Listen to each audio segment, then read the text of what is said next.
क्या हो गया कि अचानक प्रधानमंत्री मोदी को इजराइल जाना पड़ा।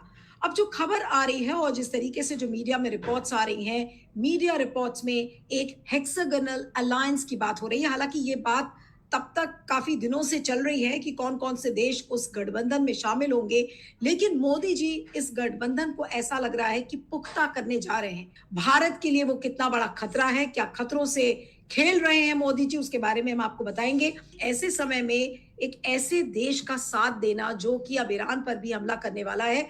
पश्चिम एशिया में बहुत ज़्यादा सैनिक तैयारियां हो रही है। 2003 के तुलना में आज के समय सबसे ज़्यादा डिस्ट्रॉयर्स, एयरक्राफ्ट और ग्राउंड ट्रूप्स को मोबिलाइज रखा है, तैयार रखा है। युद्ध होने की बहुत ज़्यादा संभावना है।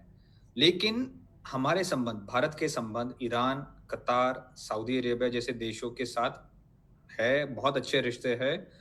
ये वो समय है जब भारत को न केवल नॉन अलाइंड रहना चाहिए, बल्कि युद्ध और हिंसा को रोकने के लिए देशों के बीच मीडिएट भी करना चाहिए। ये युद्ध शुरू होने से ठीक पहले लड़ने वाले देशों में जाकर, मतलब उनके पास जाकर आप युद्ध को लेजिटिमाइज कर रहे हो, सही साबित कर रहे हो।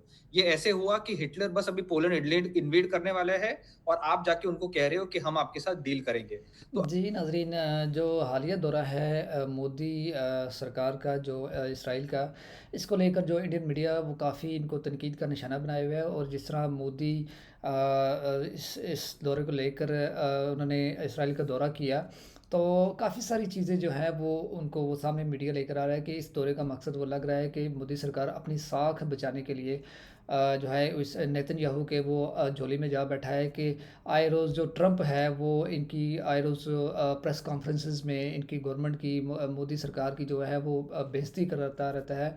और इस चीज़ को लेकर वो नेतन्याहू से रिक्वेस्ट करेंगे कि आया कि इन चीज़ों से हमें जो है वो किस तरह जो है वो बचाया जाए। और दूसरा जो दिफाई माहदे हैं तकरीबन 8 से 10,000 डॉलर के, जो इसराइल और भारत के दरमियान, वो भी जो है वो हुए हैं। उसके बाद एक तो और जो चीज़ जो इसराइली पार्लियामेंट में मोदी ने खिताब भी किया, उस दौरान उनकी अपोजिशन ने एक एहतजाज भी किया, लेकिन वो सिर्फ उनके जो चीफ जस्टिस हैं उनकी मदऊ के बारे में था। उसके बाद उन्होंने वो एहतजाज ख़त्म कर दिया।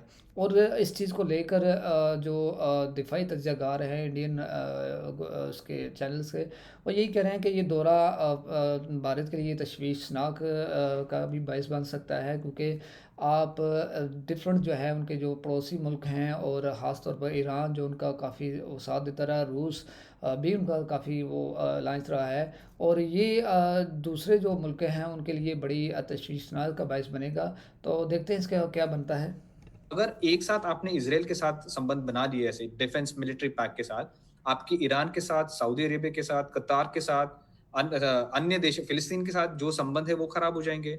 आप नॉन अलाइंड कैसे रहे फिर? खास करके जब ईरान से आप दुश्मनी मोड़ रहे हो, क्योंकि ईरान ने हमको, जब तेल महंगा हुआ था, ईरान हमको तेल सस्ते में बेच रहा था, वो भी हमको फॉरेक्स से नहीं, हम लोग रुपी के साथ खरीद सकते थे। हमारे भारतीय जो कामगार है, जो वर्कर्स है, उनको इसराइल में पीटा जा रहा है। कल परसों एक सोशल मीडिया पे बड़ा वीडियो आया था, उसके बाद ना एमबीए ने कुछ कहा है, ना प्रधानमंत्री मोदी ने, किसी भाजपा का मंत्री ने। एटलीस्ट आप जाके उधर बताइए, म्यूजियम में आप विजिट मत करिए, आप जाके खुद बताइए कि क्या हो रहा है। अगर सचमुच आपके पास लाल आंख है, सचमुच आपके पास 56 इंच छाती है, तो हमारे भारतवासियों के लिए आप इंटरवीन करिए। लेकिन आपने ना बजट किया है, ना आप पार्लियामेंट को ब्रीफ कर रहे हो, ना चर्चा कर रहे हो। और ऐसे समय आप ऐसे देश को मिलने जा रहे हो जो जंग छेड़ने वाला है 2 दिन पहले। मतलब आप, क्या है ये? किस तरीका का विश्व गुरु है? You are on the side of the aggressors. बिल्कुल, कि ये जो हेक्सागोनल अलायंस है, जिसके बारे में ये कहा जा रहा है कि भई देखिए ये India, UAE, Israel, Greece understanding एक तरीके से इसको बताया जा रहा है। ये अलायंस भारत के लिए कितना कामगार होगा और चाइना और रशिया या फिर अमेरिका इस पर कैसे रिएक्ट करेंगे? रूस और चाइना ईरान के साथ नेवल एक्सरसाइजेस कर रही थी, तो क्लियरली चाइना ने हमारे जमीन पे कब्जा कर रखा है। अब वो और ज्यादा आक्रामक होगी, और ज्यादा पाकिस्तान को प्रोत्साहित देगी कि चलो ये ज्यादा ही उड़ रहे हैं। हमको सबके साथ नियंत्रण, बैलेंस बनाए रखना चाहिए ना। वो एक कॉन्फ्लिक्ट जोन इस टाइम एक तरीके से क्रिएट हो चुका है वहां पे, और एनी मोमेंट वहां पे एक फुल फ्लेजेड जंग छिड़ सकती है। तो ऐसी खतरनाक इलाके में जाके आप अपनी देश का प्रधानमंत्री, भारत देश का, अपनी सुरक्षा को खतरे में डाल रहा है। तो हमें ऐसा लगता है कि शायद कोई बहुत ही अर्जेंट या कोई ऐसा ऐसा काम है जो कि मतलब कितने भी खतरों को मोल लेके उसके बावजूद जान हथेली पे रख के भी उस काम को पूरा करना है। मोदी जी का ऐसा कोई काम इज़राइल में अटका हुआ है, नहीं तो इंतज़ार किया जा सकता था। क्योंकि अभी अभी पता नहीं है कि वो कब शुरू होगी जंग। एक बड़ा इंटरेस्टिंग सा खबर तैर रही है सोशल मीडिया पे कि जो जेराल्ड फोर्ड है, जो एयरक्राफ्ट कैरियर है अमेरिका का, वहाँ उन्होंने डिप्लॉय कर रखा है जो कि ईरान के ऊपर हमला करने के लिए, तो उसके टॉयलेट्स चोक हो गए हैं सारे। और वो जो टॉयलेट्स चोक हो गए उसके वजह से डिले हो रहा है हमले में। तो ये एक इंटरेस्टिंग ये आ रही है। अब वो चोक हुए हैं, इंटरेस्टिंग हुए हैं या डिवाइन इंटरवेंशन है, वो क्या है वी डोंट नो। लेकिन हम अपनी बात पे आते हैं कि आपने सबसे पहले यहाँ पे डिफेंस सिस्टम की बात हो रही थी। भाई हमारे पास एक डिफेंस सिस्टम हमने रशिया से खरीदा था S-400। तो क्या वो ऑपरेशन ब्लू स्टार में हार गए क्या हम उसकी वजह से? और अभी पिछले दिनों रशिया ने फिर ऑफर किया था कि उसका एडवांस सिस्टम S-350 वो 350 ऑफर कर रहे थे और विद टेक्नोलॉजी ट्रांसफर कर रहे थे। तो जो रशिया आपका इतना लॉन्ग टर्म दोस्त रहा है, 70 सालों से भी ज्यादा दोस्ती है और टेक्नोलॉजी ट्रांसफर देता है, जो कि टेररिस्ट स्टेट के तौर पे इस वक्त तो बदनाम नहीं है पूरी दुनिया में। तो आप एक ऐसे देश के साथ जो कि सबका दुश्मन बना हुआ है इजराइल अमेरिका को छोड़ के, तो बाकी के आपको ऐसी क्या इतनी दोस्ती निभानी है? और जो आपने हेक्सागोनल अलायंस की बात की, इन दोनों चीज को जोड़ के देखिए कि क्या ये जो डिफेंस सिस्टम है और ये हेक्सागोनल अलायंस है, इसमें मिला जोड़ के आप क्या हिंदुस्तान के मुसलमानों के खिलाफ या इलाके के खित्ते का जो मुसलमान है उसके खिलाफ कोई जंग छेड़ना चाहते हैं क्या? यहाँ पे अगर आप ये जंग छेड़ना चाहते हैं तो बहुत खतरनाक बात होगी ये इस देश के लिए भी और इस पूरे इलाके के लिए भी। ये जो बात हो ही रही हेक्सागोनल अलायंस जो है वो रेडिकल एक्सिस, शिया एक्सिस, सुन्नी एक्सिस की बात हो रही है, उसका हिस्सा मोदी जी बनने जा रहे हैं। एक अलायंस, उस अलायंस को क्या हम किसके खिलाफ इस्तेमाल करना चाहते हैं? किन लोगों के खिलाफ इस्तेमाल करना चाहते हैं? पाकिस्तान के साथ तो आप 70-80 साल से लड़ ही रहे हैं लगातार, और उसपे आपके पास तरह तरह के डिफेंस सिस्टम्स हैं, हथियार खरीद रखे हैं आपने, फ्रांस से खरीदे, रशिया से खरीद रखे हैं।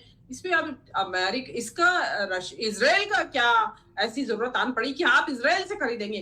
ठीक है, आपकी बहुत सारी रक्षा सामग्री आती है इजराइल से, ये बताया जाता है कि जो ये ड्रोन इस्तेमाल हुए थे इसमें वहां इजराइल से ही आए थे आपके यहाँ, तो वो ठीक था आपका। लेकिन आप डिफेंस सिस्टम इजराइल को, अब आप क्या समझते हैं? क्या इजराइल वाले इतने सीधे साधे हैं कि अगर खुदा ना खास्ता आपका कहीं जंग छिड़ जाए, पाकिस्तान से ही छिड़ जाए या चीन से ही छिड़ जाए, तो क्या इजराइल अपने इंटरेस्ट के हिसाब से आपके डिफेंस सिस्टम को कंट्रोल नहीं करेगा?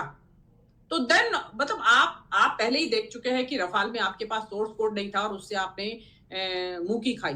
सवाल वही का वही आ जाता है कि किस लिए जा रहे हैं? ये डिफेंस डील कोई भागी नहीं जा रही थी, आप इंतजार कर लेते, सेफ माहौल में जाते। आप तो कहते हैं कि हम बुद्ध का देश है, युद्ध का देश नहीं है, बुद्ध का समय है, युद्ध का समय नहीं है, और आप वहां तब जा रहे हैं जब वहां युद्ध किसी भी एनी मोमेंट छिड़ सकता है। वहां तैयारियां क्या करने जा रहे हैं कि आप एक ऐसा अलायंस बनाने जा रहे हैं, उसका मकसद शांति स्थापित करना नहीं है, उसका मकसद एक खास कौम के लोगों को तहस नहस करना है। और मेरे ख्याल से नीलू जी, मुझे लगता है कि ये अपने किस्म का एक पहला अलायंस होगा दुनिया के अंदर जो किसी धर्म के खिलाफ होगा। मतलब ऐसा अलायंस आज तक नहीं बना होगा। मिलिट्री अलायंस बन रहा है धर्म के खिलाफ। आप देखिए जो क्लैश ऑफ सिविलाइजेशन वाली बात आपने यहाँ पे शुरू कर दी, तो किसके खिलाफ? क्योंकि आप ऐसा नहीं है, देखिए जो उनका तो चल रहा है गजा का अंदर, उनके मसले चल रहे हैं, फिलिस्तीन और उनका चल रहा है, हमारे यहाँ तो ऐसा कोई मसला नहीं चल रहा है। तो हम किसके खिलाफ? हमारे यहाँ तो देश के हर स्टेट पे मुसलमान हैं, पीसफुली रह रहे हैं, उल्टे आपका इतना सप्रेशन भी झेल रहे हैं, सब्र के साथ बैठे हैं, फिर भी हमारा भी मुसलमानों से संघर्ष है और तुम्हारा भी धर्म की लड़ाई है। तो ये धर्म की लड़ाई के लिए एक मिलिट्री अलायंस हो रहा है दो देशों के बीच में, तो ये एक बड़ी चिंता वाली बात। आज मोदी जी 35 घंटे के इस दौरे में क्या अचीव करने वाले हैं? क्योंकि अगर उनकी ग्लोबल स्टैंडिंग देखी जाए तो ग्लोबली तो उनको एक कमजोर नेता माना जा रहा है। आप आज एक ऐसे अग्रेसर के साथ जाकर खड़े हुए दिख रहे हैं। अगर इनको इजराइल को इतना ही मदद करना था तो पहलगाम के समय एक बार भी उसने पाकिस्तान का नाम क्यों नहीं लिया था भारत के लिए? जो इजराइल पहलगाम हमले के बाद आज तक पाकिस्तान का नाम नहीं ले रहा है, वो आपको कितना मदद करने वाला है हथियारों में? अगर इजराइल का मोसाद इतना ही दुनिया का सबसे बड़ी गुप्तचर एजेंसी है और हमारे जेम्स बॉन्ड उनके फैन हैं, तो अभी तक वो 4 जो आतंकवादी थे पहलगाम में जो मार के भाग गए, उनको शिनाख्त करके मोसाद ने काहे नहीं दे दिया इनके जेम्स बॉन्ड को? इजराइल में जो यहूदी हैं उनका मानना है कि उनका जो पूरा का पूरा अस्तित्व है वो जेनेसिस नाम की किताब में है, जो कि हजारों साल पहले लिखा, किसने लिखा पता नहीं, लेकिन उसमें एक प्रॉमिस्ड लैंड है। वो प्रॉमिस्ड लैंड के 6 कोने हैं, 6 अलग अलग, उसका एक जियोग्राफिकल लोकेशन है, और वो जियोग्राफिकल लोकेशन जो है वो आज के इजराइल से बहुत बड़ा है। उत्तर में इराक से आगे सीरिया तक है, दक्षिण में इजिप्ट तक है, लेबनान तक है, इधर जॉर्डन तक है। तो इजराइल का ये मानना है कि उसकी जमीन का हक बहुत ज्यादा है। उसके आसपास जो देश हैं वो इस्लामिक देश हैं, और इसीलिए इजराइल का आसपास के इस्लामिक देशों के साथ एक विवाद चल रहा है। दिक्कत यह है कि भारत में भाजपा की सरकार भी ये संजोग से मानती है कि भारत भी एक बहुत बड़ा देश है, वो लेकिन आज की तारीख में उसकी जमीन छोटी है और चारों तरफ से हमको दूसरी संस्कृतियों ने घेर के रखा है। इसीलिए ये इजराइल से ज्यादा नजदीक जाते हैं बीजेपी वाले। इजराइल जो ये हेक्सागन बनाना चाह रहा है, वो ये बनाना चाह रहा है कि उसका जो प्रॉमिस्ड लैंड है जेनेसिस में, जो कि इजराइल वो सीरिया से लेके इजिप्ट तक और इधर लेबनान से लेके जॉर्डन तक बहुत बड़ा लैंड है, उसके बाहर जो देश हैं उनके साथ वो दोस्ती बनाना चाह रहा है। भारत को इससे बचना चाहिए, क्योंकि इससे पहले कहीं पर भी एक देश दूसरे देश के ऊपर अगर सांस्कृतिक रूप से किसी तरह का हमला करते हुए दिखता है तो उसके बाद हम देखते हैं आतंकवाद की गतिविधियां बहुत बढ़ जाती हैं। सांस्कृतिक रूप से कोई देश अगर दूसरे देश से लड़ रहा है और तीसरा देश का अगर उस संस्कृति से कोई लेना देना नहीं है, तो आप हाथ डालने जाएंगे तो आपका हाथ जल सकता है। उन्होंने एक जगह भी इस्लाम का नाम नहीं लिया, वो भी बहुत समझदारी से शिया और सुन्नी रेडिकल का नाम ले रहे हैं। तो वो भी इतने डरे हुए हैं कि अपनी बात को खुल के बोल नहीं रहे हैं। ऐसे में आपके यहाँ पर जो भक्तगण है, चेले हैं, वो तो सुबह से शाम तक पड़ोस के अब्दुल को टाइट करने के पीछे पड़े हुए हैं। तो वहां का जो राष्ट्रपति है वही इस्लाम का नाम नहीं ले रहा है, और आपके जो चेले चकारे हैं वो तो पड़ोस में हर अब्दुल को टाइट करने के पीछे पड़े। तो ये बहुत खतरनाक खेल खेल रहे हैं, इसमें हाथ जलने की संभावना है, क्योंकि दो अलग अलग लोग अपनी समस्या से लड़ रहे हैं। मुझे बताइए, जो इजराइल अभी खुद ईरान पर हमला करने की सोच रहा है, चारों तरफ क्या कहते हैं 6 देश के साथ वो लड़ाई लड़ने की सोच रहा है, वो हथियार उसको खुद के लिए चाहिए या आपको दान में देगा? मुझे ये बताइए, हथियार कब देगा? वो अपनी लड़ाई नहीं होगी तब तो देगा। खुद जो लड़ रहा है उसको कहेंगे कि नहीं हमको वो हथियार देने वाला है। हमको समझ में नहीं आता है कैसे देगा। अरब देशों में 1 करोड़ इस्लामिक, भारत के 1 करोड़ लोग मध्य पूर्व में रहते हैं, 1 करोड़ लोग। भारत में जो रोज 30 लाख बैरल तेल आता है, मतलब हमारी आपकी गाड़ी में जो पेट्रोल आता है ना, उसका आधा पेट्रोल रोज हमको मिडिल ईस्ट से आता है, ये इस्लामिक देशों से आता है। अब इजराइल से भारत ऐसी कोई रोजमर्रा की चीज तो लेता नहीं है। आप अरब देशों से तो ले रहे हैं, अरब देशों से आप रोजमर्रा की चीज ले रहे हैं, जो कि पेट्रोल है। आपकी गाड़ी का आधा पेट्रोल रोज मिडिल ईस्ट से आता है, और आपके 1 करोड़ नागरिक मिडिल ईस्ट में फंसे हुए हैं। आपके 1 करोड़ नागरिक, 1 करोड़ हिंदुस्तानी नागरिकों के बीच में अगर मिडिल ईस्ट में जो हैं उनके बीच में अफरा तफरी मच जाएगी, तो आप उन लोगों को हैंडल कैसे कीजिएगा? कहीं ना कहीं इस यात्रा का एप्स्टीन फाइल से बहुत क्लोज नाता है। भाई अभी तो बहुत सारे ईमेल्स सामने आए नहीं है, बहुत सारी फोटोज आई नहीं है, क्या वो डिलीट बटन तो नहीं दबाने गए मोदी जी? हाँ, यही। देखिए, मोदी जी की ट्रम्प से तो कट्टी हो रखी है, उससे कैसे कहें कि तू ऐसा कर दे वैसा कर दे। और ट्रम्प जो अगर करेगा, करने के लिए तैयार भी होता, तो ट्रम्प के पास तो शर्त है पूरी कि पहले ब्लैकमेल की पावर है उसके पास कि पहले सीजफायर के लिए हाँ भरो, then I will delete your portion. तो वो मोदी जी करने के लिए तैयार नहीं है कि उसका हाँ भरते ही आप यहाँ जो आपके यहाँ भी तो मांगा है ना अंधभक्तों की क्राउड, वहां मोदी जी की रेटिंग धड़ाम से नीचे गिरेगी। तो मोदी जी का क्या है कि वो ट्रम्प से कह नहीं सकते थे, तो उनको सजेशन दिया होगा जो उनकी सलाहकार होंगे कि भाई इजराइल के पास है, उनके पास रिकॉर्ड है, तो वहां से आप करवा लीजिए। हो सकता है एप्स्टीन की आत्मा मोदी जी के सपने में आई हो रात को कि भाई जाओ और go to Israel, sing and dance, and Trump will be pleased. हो सकता है सिंग एंड डांस के लिए गए। जी नाज़रीन, वीडियो आपने देखी। इस दौरे का मकसद सिर्फ़ और सिर्फ़ मोदी सरकार का अमेरिका के साथ जो है वो तल्लुकात बहाल करना, चूँकि दौरा तो इसराइल का है और लेकिन इसराइल और अमेरिका के जो तल्लुकात हैं वो बहुत क्लोज़ हैं। तो इसका मकसद था कि जो है नेतन्याहू की झोली में बैठना और उनसे रिक्वेस्ट करना कि भाई जो है वो ट्रम्प साहब को जो थोड़ा-सा वो कूल डाउन करना और भारत के साथ तल्लुकात को बहाल करने का एक बहाना था। और दूसरा दिफ़ाई जो माहे तो पहले भी हुए हैं, इस बार भी होते रहे हैं, इसका जो है वो इतना ज़्यादा इम्पैक्ट नहीं है। और तीसरा ये है कि इस दौरे को आप किस नज़र से देखते हैं? और वीडियो को लाज़मी लाइक कीजिएगा, चैनल को ज़रूर सब्सक्राइब कीजिएगा। मिलते हैं नेक्स्ट वीडियो में, तब तक के लिए अल्लाह हाफ़िज़।